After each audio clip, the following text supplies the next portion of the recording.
Bom dia, mãe, não sei o que. Aí ela falou, mãe, bom dia. Falei, você sabia que você fala quando você dorme? Essa noite eu vi você falando. E você falava assim, eu vou lutar.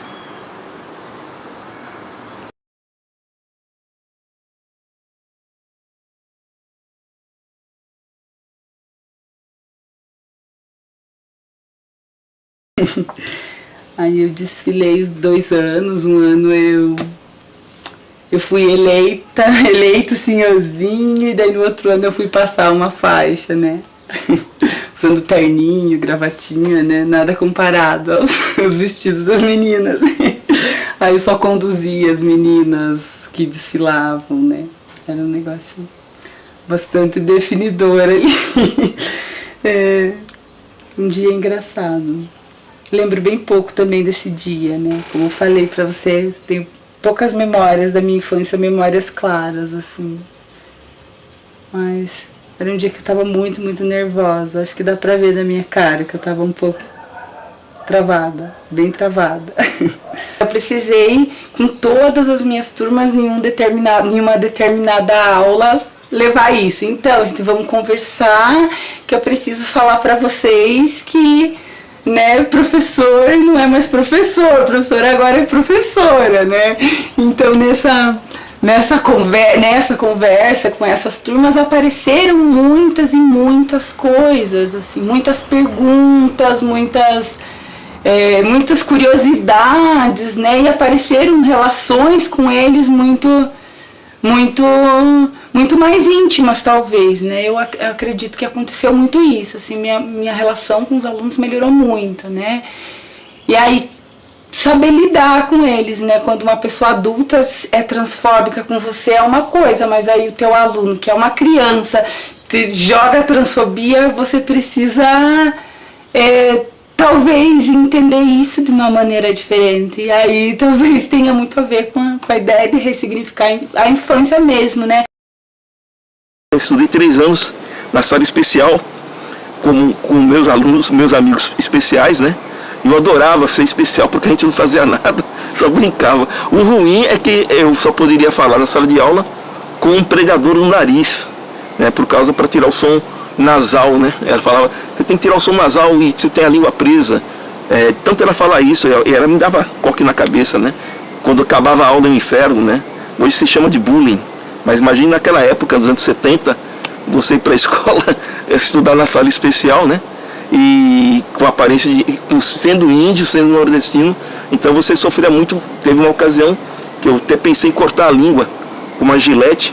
Meu pai fazia a barba, né, com uma gilete, aquele aparelho. Eu peguei a gilete dele, eu ia cortar a língua para ver se soltava a língua, para liberar o som da língua presa e o som nasal. Ainda bem que eu não fiz isso. Minha mãe chegou na hora. O que você está fazendo? Aí eu parei de fazer, né? Mas depois deixei de ser aluno de sala especial e fui para a sala normal, entre aspas, né? O que é o normal, o que é especial nessa situação. Não gostava não, e vou dizer a verdade. Eu odiava a escola, eu odiava, mas odiava mesmo, eu fugia. Minha mãe me levava de vez em quando na escola, eu pulava o muro, fugia, ia para o campo de futebol, jogar bola, e fugia porque eu achava a escola um terror. A foto da escola, que eu acho que também na escola foi onde eu decidi ser professora. Isso foi muito louco. Na 2ª série eu decidi que eu queria ser professora de arte, sabe? E eu lembro dessa sala, assim, foi no pré, todo mundo, eu lembro de todo mundo. Tô olhando aqui, eu lembro da professora Marioni, o uniforme e tudo. Era escola pública? Era uma escola pública, eu estudei nessa escola pública do pré até a 8ª série, depois foi para outra escola pública. Amo ter estudado em escola pública, tinha todo tipo de gente, eu acho isso muito importante, defendo muito isso. Porque pra mim, a minha escola pública, foi muito legal, por tudo que eu conheci, e todos os professores que eu tive, desde o pior, assim, né, do cara que não era bom na aula, até, cara, falta de professor, né. O Renato, que era esse meu amigo, ele tinha alguns problemas de fala e alguns problemas motores. Ele tem até hoje, eu não tenho mais contato, eu tenho pouquíssimo contato com o pessoal em Santos, mas... E nesse afeto foi construindo uma relação em que eu pude questionar os qualificadores que davam para essa relação, porque era uma criança bicha, perto de um menino deficiente, e como é que a gente olhava para essa relação. Claro que passava por isso, sim, não dá para mentir, eu era um dos poucos que entendia o Renato na turma, que fazia o esforço de entender o Renato, mas que não se prendia a esse qualificador, assim. Então, eu tenho muito carinho, assim, porque foi a primeira inserção numa escola em que o conteúdo e a exigência e a autoridade do professoral estava ali posta desde o início, e como eu encontrei no fim desse ano onde os meus afetos estavam direcionados, assim. Então eu tenho um puta carinho por essa foto. É uma festa de fim de ano, dessa festa de escolinha, mas que dali em diante, o que as outras pessoas percebiam que eu era viado, eu comecei a perceber não pela fala dos outros, mas por onde aqueles meus afetos estavam caminhando, que obviamente não tinha nada sexual, assim, pra mim. Isso era muito etéreo.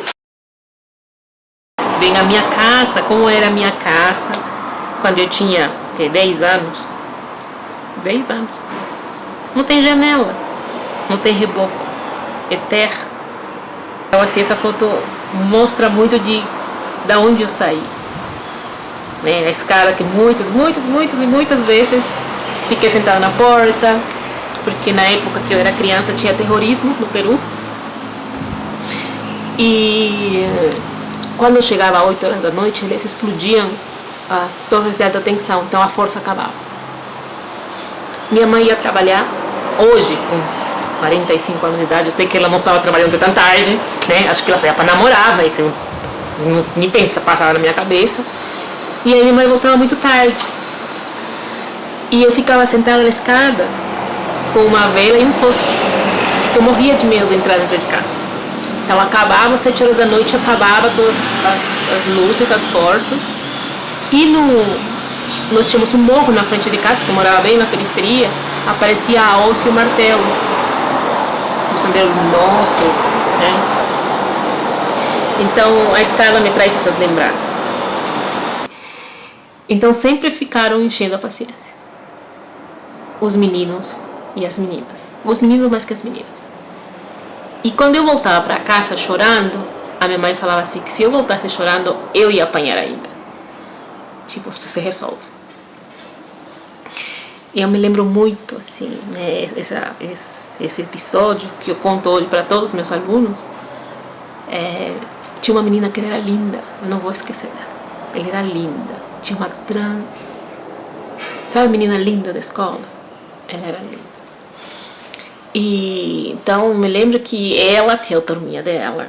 Então, quando pegavam para Cristo, era quem? Eu. E eu falava para a professora, e a professora falava assim: não fica assim, Gabi, você é tão linda, olha teus cílios. Tinha uns cílios muito lindos, meus olhos brilhavam muito. Olha que linda tuas trancinhas, você é linda. E eu falava, e nada. Aí eu me lembro que um dia, assim, eu fecho o olho e eu vejo a cena de novo. Era um corredor de todas as salas de aula. E ela estava com as amiguinhas dela, me xingando, enchendo paciência. Eu não lembro o xingamento.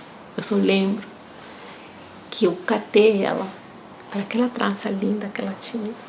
E eu arrastei ela no corredor inteiro e gritava para ela assim: agora grita quem que é a preta. E todo mundo, as pessoas gritando, as crianças gritando. E a sala de aulas aberta, né? Então imagina um corredor com várias salas de aula. E eu puxando, falava, agora grita quem que é a preta. E eu falava assim, as pessoas, nossa, olha. E eu falava assim, quem entrar é o próximo. E ficou. Quem que é a louca de história, agressiva, maluca? Eu, porque onde já se viu alguém puxar pelos cabelos uma pessoa, a menina gritando de desespero. O que isso tem a ver hoje como professora? Eu falo que a culpa não foi minha nem dela, a culpa foi do professor.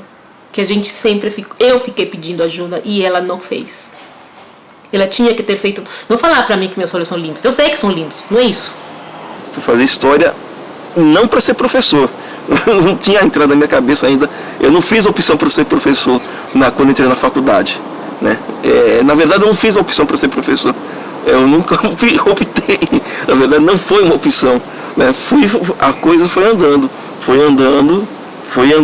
e aí chegou no tempo de se formar, né? Eu tive que começar a dar aula, é essa a questão. Eu não queria dar aula porque eu tinha problema da dificuldade da fala, né? Eu falava até, me formei em 89, eu tinha sérias dificuldades de falar, problema ainda, de falar algumas palavras, né? E de ser professor, eu teria que enfrentar esse grande dilema da língua, né? Mas eu acabei enfrentando, comecei a dar aula e talvez eu tenha levado isso, né? A questão do máximo respeito com os alunos, o máximo. A minha preocupação é o maior possível com eles, né? Vale a pena lembrar que eu fui estudante durante a ditadura militar, né?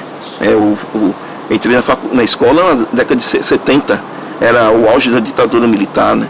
Então eu vivi minha infância e minha adolescência sobre a ditadura militar.